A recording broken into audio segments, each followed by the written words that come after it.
I have my baby brother. Yes, I have a baby brother. I have my baby brother on this program. His name is Apostle Calvin Cook. Actually, his name is Calvin Cook, but the apostle is the other part of it. And I am so excited. You know, people talk about relatives. They talk about this. They talk about this. They talk about, you know, this is my brother. This is my sister. This is my daddy. But they don't even know the people. This is a man that I have known for, that's been my brother for a lot of years. And, you know, just as children do in a family, they agree, they disagree, they go through their little changes, you know, just like baby brothers do. Sometimes he pouts, sometimes he picks at me, sometimes he does all of those things. But there is a marvelous man. He shares his family. He shares, he has such a generous heart. And I want to welcome my brother, my friend, Apostle Calvin Cook. Welcome to the Tell It Like It Is, the Kingdom Ways program. Hey, Dr. Baker. Apostle. Okay. This is going to be an interview. First, all right. Okay. I've never been interviewed before, so I'm a virgin. Oh, okay. Well, at least you're a virgin. Okay. Anyway, first. See, one of the reasons that we stay healthy is because a merry heart does good like a medicine. Laughter is good for us, and we both laugh every day. Yep. Every day. Who is Calvin Cook? Tell us a few minutes. Take a few minutes and tell us who is Calvin. Oh, a very simple guy. Been in San Jose since I came back from Vietnam. I'd say since 1970, I've been in the San Jose area. I came back in Vietnam in 1970. And so I've been here in the Bay Area, been in the church here since early 80, I'm not sure, but somewhere in that area. I've been here for a while, and the things of God. I'm just a man that has a passion for the things of God. Don't care about the titles, but I'm not ashamed to be called an apostle because that's how I operate. Mm-hmm. The things that men saw in me, and I never did anything on my own. I always went to somebody that had oversight, had insight to put me in the proper places of ministry that I'm supposed to be in. I let my pastor define me, discover my gifting, and set me out in my giftings. And I operate the same way now. So yeah, that's all you need to know about me. No, that's not all. Okay, you're married to a fabulous woman, because I wouldn't be able to be blonde today if it wouldn't have been for her, you know. So I just want you to know that you have kids. Right there. Kids. What? That was a deep statement right there. Yeah, it is. I mean, she is. Yeah, well, I've been married 49, and this coming year, it'll be 50 years. We're going to celebrate our 50th year being together. And I've got 2 sons. Actually, I raised 3 sons, but 2 natural sons. And I got my nephew who is like my son. We help raise him. I love him like a son. And his wife is our music director here at the ministry. And so, and then this Sunday, I had 2 of my sons in church with me now because Calvin came this Sunday. Wow. So God is moving in my family with my, I tried to be a witness with my life, my wife and I, and they're seeing that witness and they're coming to the light. So I'm a happy camper with my family in the church. You know, they don't have to be pastor, even though one of them is. Yeah. They could be powerful young man. Yeah. Powerful young man. Yeah. Yeah. Okay. Let me ask you this. Okay. The name of your congregation is Golden Altars. How did you come about that name? Well, the name Golden Altar Ministries came out of my pursuit of the Lord in the Tabernacle of Moses. And when I became pastor of prayer, which is no such thing, but I became the pastor of prayer at that particular time, I studied the altar of prayer, which is the altar of incense or the golden altar. And so because of that, after 20 years of being in the prayer ministry, I started an evangelistic ministry called Golden Altar Ministries, teaching outreach or whatever I call it. And then when I started a Christian men's home, and I had Golden Altar Ministries Christian men's home. Then when I launched the church in 2002, I changed it to Golden Altar Ministries World Outreach Church. And so that's how the transition came into. But I named the church Golden Altar because that was going to be our focus, was going to be the presence of God in prayer. Okay, here's another question that I have for you. What happened to you? I know that you were the pastor, and I disagree with you in saying there's no such thing, because I believe that there is a shepherd that leads, because I know that I was in some of those. And I believe that there is a shepherd that leads people into prayer. And all joking aside, that's something that you did. You did not teach prayer. You did not send people out to pray, but you took the people and you brought them into the presence. You showed them what the presence was to be about. And this is what you did with us. And this is what happened. But what led you on the quest to, what was the road to study in the tabernacle? I'm going to say this and then I'm going to let you. I caught interest of the tabernacle because I was listening to Mike Garcia, and he was doing a Bible study, and he mentioned the tabernacle. And so I went to him after his lesson that he had taught. And I said, Pastor Mike, you know what? You caught my interest with that particular. And I said, I want you to teach more. He said, I'm not going to teach you. I want you to go study for yourself. Yes. So he told me to go and I really got every book on the tabernacle written of man. I mean, everything I could get my hands on. And I became a student. And then I ran into some men who not only were teaching the tabernacle, they were living the tabernacle. Kelly Varner, Cecil DeSalle, other ones that were teaching out of not teaching about prayer, but became prayers. They became prayer, and they were teaching from what they became, and that made the difference in the ministry. I'm not praying to get anything from God. I'm praying from God. Yes, not for God, but from being who He is in the earth as He is. I am in the earth too. And so it took years to get there. This is really interesting. One of the things that I did not know is that Pastor Mike Garcia was instrumental in where it is that you ended up. I mean, what it is that the quest that you went on, and that same person was instrumental in my walk. I mean, he was instrumental in that. I went to, I heard some things from him, and it was only one sermon, and went to him, and he did something similar. I mean, so it's really interesting. I mean, we are just related on all these notes. Okay, when you started to study about the tabernacle, of Moses, what were some of because I have heard a lot of people, they teach. Okay, they talk about the tabernacle, they teach about the tabernacle, but there's no heart in it. This is something they go ahead and do, just like the kingdom. You know, people talk about the kingdom of God, and there's no real heart in it. It's not something that they have invested their lives in. What made you? How did you start to really take us around the road? We got 8 weeks. We have 8 weeks, and I'm gonna push and I'm gonna interview you. So take us on this road. Well, what made the difference of the tabernacle to me in studying, I found out the tabernacle is just a picture of me and a picture of Christ and a picture of the church. It's symbolic and symbols, metaphors, types. It was heaven on earth for the first time since Adam in the garden. And so when Jesus was telling his disciples, he said, teach us how to pray. He says, pray that my kingdom come. Well, there in the tabernacle of Moses in the desert of Sinai, the kingdom manifested in types, shadows, and that. And he tells us in the book of 1 Corinthians, he says, I did these things for your examples that you might. So he gave examples. He told us, I'll even get this down here. He told us in Hebrews chapter 5, he said, there's some things that are really realities in heaven. And these are figures of those types here in the tabernacle.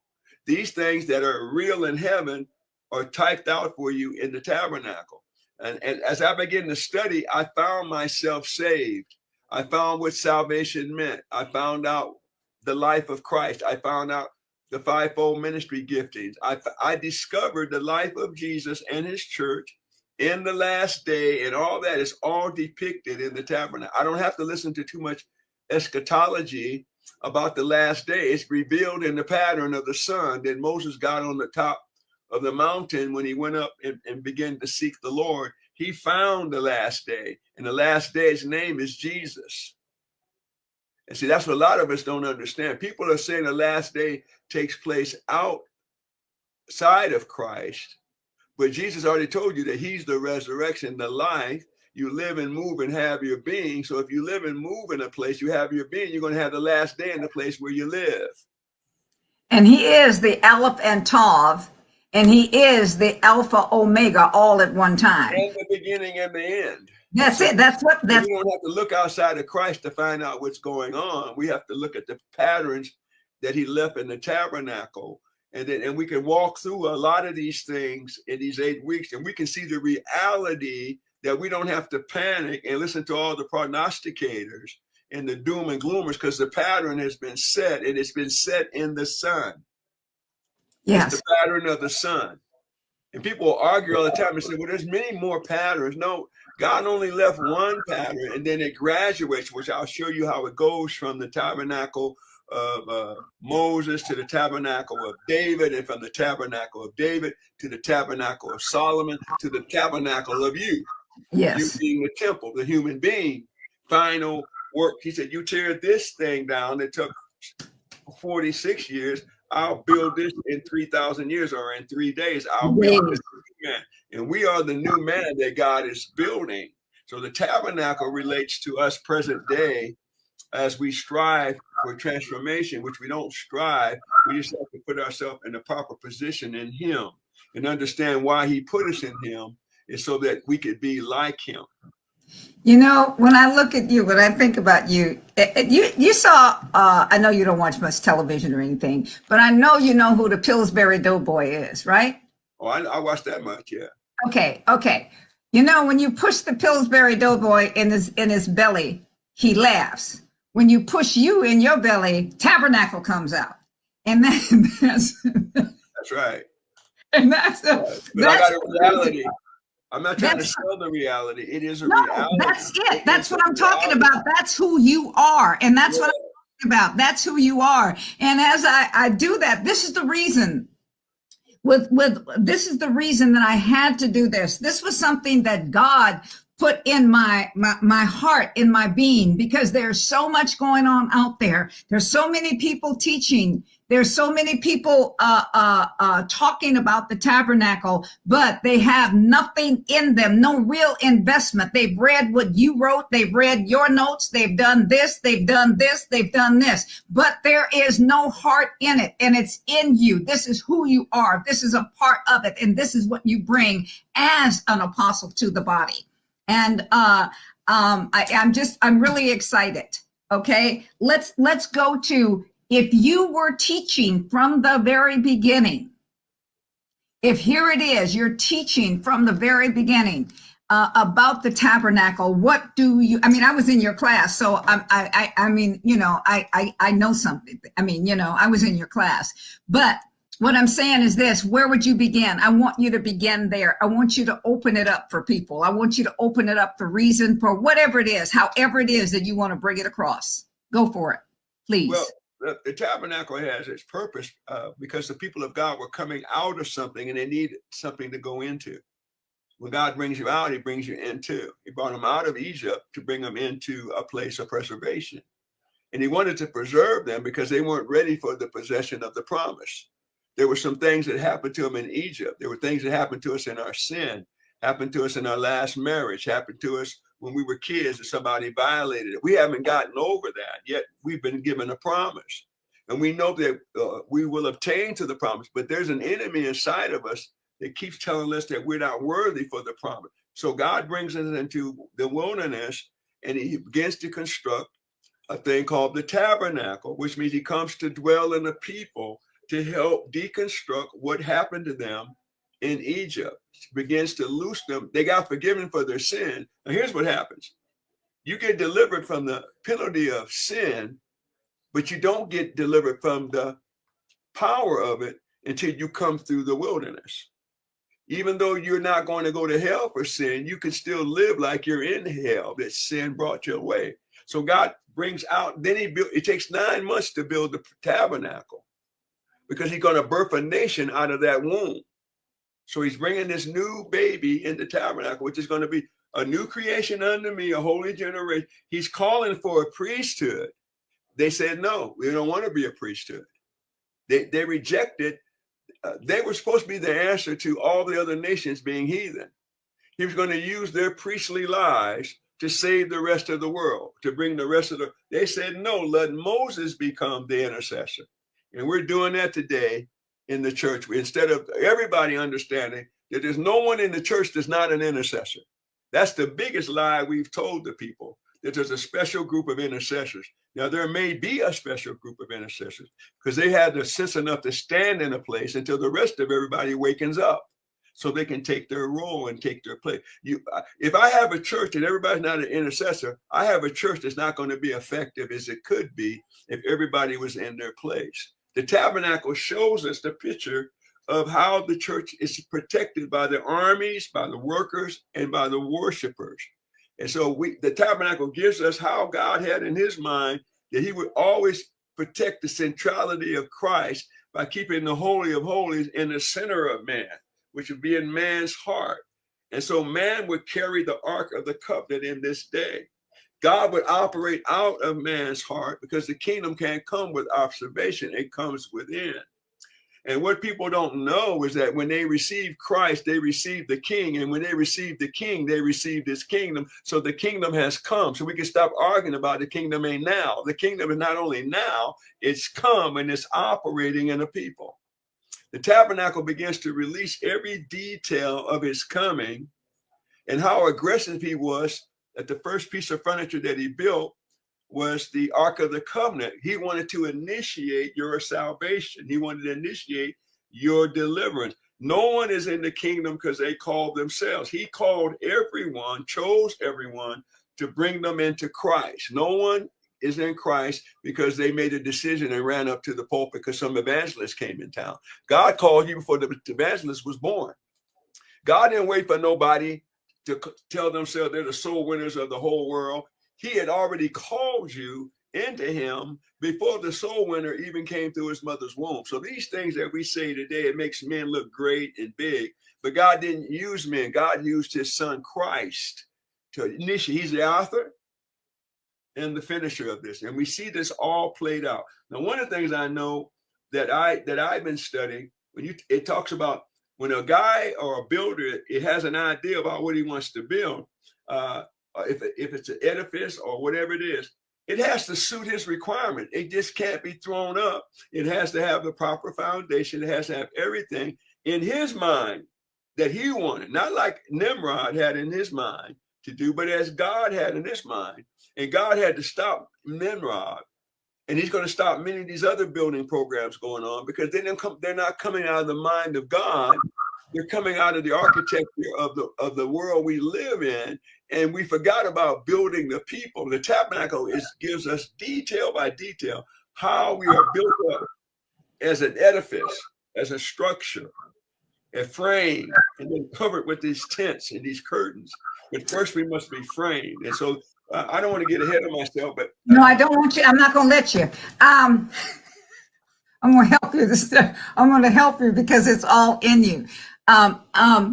Okay, going back, we're still in the initial opening when you are giving picture. You've given a picture of where it is that we're going. Now, just like God did, he gave a picture of where it is that we are. He showed us the end, and now he's taking us back to the beginning and walking us through these things. It's just like this house.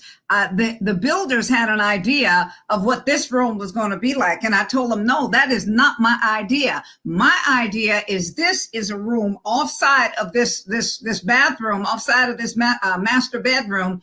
This is a room that is for prayer. This is my room. And I don't want any outside doors. It's supposed to be what it is. And so as you're saying, when it was being framed, then I knew exactly where everything was going to go. And this is what you're telling the people. You're telling us, you're revealing to us that when God built that frame, he knew where everything was going to go. He knew all of these things. So go back to your initial, as if you were teaching the people line upon line, getting it in them so that they have a foundation. What this is, this first day, this first session is about foundation. So go for it, Apostle.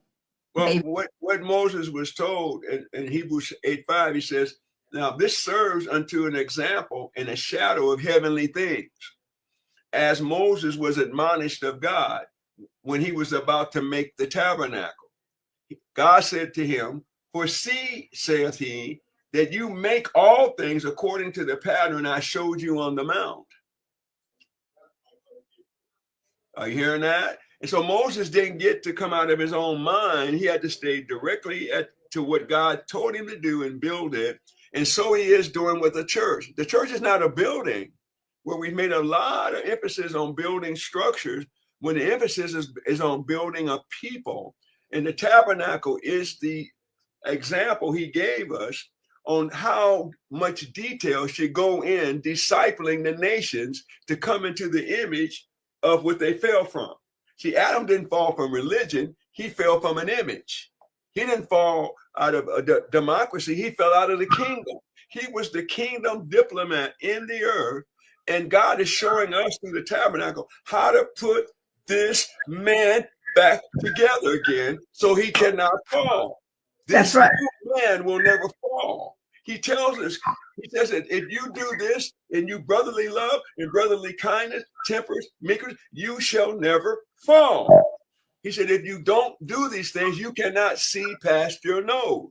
But if you build this thing right, you will never fall. And so this is why we must pay attention to the details and quit telling people we don't need to study the tabernacle, because the tabernacle was left for our instruction and our admonition so that we would know that what was being built in the tabernacle in the wilderness was the church in the wilderness. And it was exactly like it was in heaven. There was a prayer altar in heaven. There was everything that's in that tabernacle, there is a real one in heaven. There's a real replica of the true figure that was typed out in the tabernacle. So we can't say, don't study it. What does it mean? Where is it taking us? How come the church is malfunctioning? Because we threw out the blueprint and we start building according to Microsoft and other builders to have been successful. It's an interesting thing in my field. You know that my field is psychology, but I do temperament therapy, and you can find this. You can find how he created us in the different parts of who we are, who he created us to be. You can find what you're teaching as you're doing this is allowing me to see how the different temperaments of man, how it is that he made us, how it is that we fit into it, because I'm jumping ahead just a little bit, but there's an area for the evangelist. There's an area for the pastor and the prophet and the teacher and the apostle. There's different parts of the tabernacle that brings these things forth, and the people of God, the people. And so in this, as you're describing this, you're allowing us to see the different struggles that we go through. And as you go through these things, I know that you'll talk about that, but everything is in us to be able to go through these struggles because we were made with the ability to go through the strengths and go work with the strengths and to work with the weaknesses, because different parts of this tabernacle has strengths and the different parts has weaknesses. And so, what you're saying is just amazing. What you're saying and what you're bringing forth is just truth. So go ahead, 3 more minutes. What I want you to see though is that God knew how much damage was done in Egypt. 40 generations, they were damaged, generationally damaged. They were damaged to the core, and so the wilderness was designed not for punishment, but was designed for a period of healing, restoration, so he could bring a whole people into promise. He didn't want to bring a half people. He didn't want to bring a tormented people. He didn't want people that needed inner healing any longer. He didn't want to have people in the promise and still couldn't witness to nobody because they remembered what happened in Egypt. So the wilderness was designed, the tabernacle and all that it represented was designed to get the people to see, even though they couldn't see God's purpose, they could receive his provision. So he provided for them. They never thirsted. Their clothes didn't wear out. They never got sick. He was showing them that what he could do, what Egypt could not do, in a place where it was not conducive for anybody to do anything. That's why he chose the wilderness. The wilderness would amplify the ability of a God to provide a people that what they needed without having anything in the environment that could possibly aid God in helping them. God had to make the wind blow. He had to bring things into the environment for the people he had to bring food out of heaven because there was none in the earth. He had to he had to cause a wind to blow to bring in whatever God did. He did it because of what they had inside of them that got damaged, and they misinterpreted it. They began to chide, and he knew they would do that. That's why he had them millions of animals to sacrifice, because he knew they would need that much blood until they got renewed in the spirit of their mind. So God had blood shed for their failings and accusations against him. He built up a system to keep them until the day that he would come and bring salvation to the people. He knew exactly what they would do. He knew exactly what they would say. He built that whole structure to let us know God knows exactly where you are. He knows exactly your hurt. He's not mad at you because you got raped. He's not mad at you because you fell down. He's not mad at you that you don't have it right. He got it right. And he shows us that he never moved. He never moved. The glory never moved. It stayed stationary. It stayed in the right place, which tells us that he never moves when we fall. He never moves when we don't do right. He's there. He's there. He stabled himself there, even though they were damaged because of where they come from. Hallelujah. Hallelujah. We are 27 minutes in, and I'm telling you, I'm telling you. Do not miss next week, because we're going to still be in the wilderness taking you through. And this is Apostle Dr. Baker and her baby brother, Apostle Calvin Cook, telling you, you do not want to miss next week. Because he is going to bring it. He's supposed to be with me 8 weeks, but we don't know how long God might keep us together. So I thank you for joining us on the Tell It Like It Is, the Kingdom Way. And we'll see you next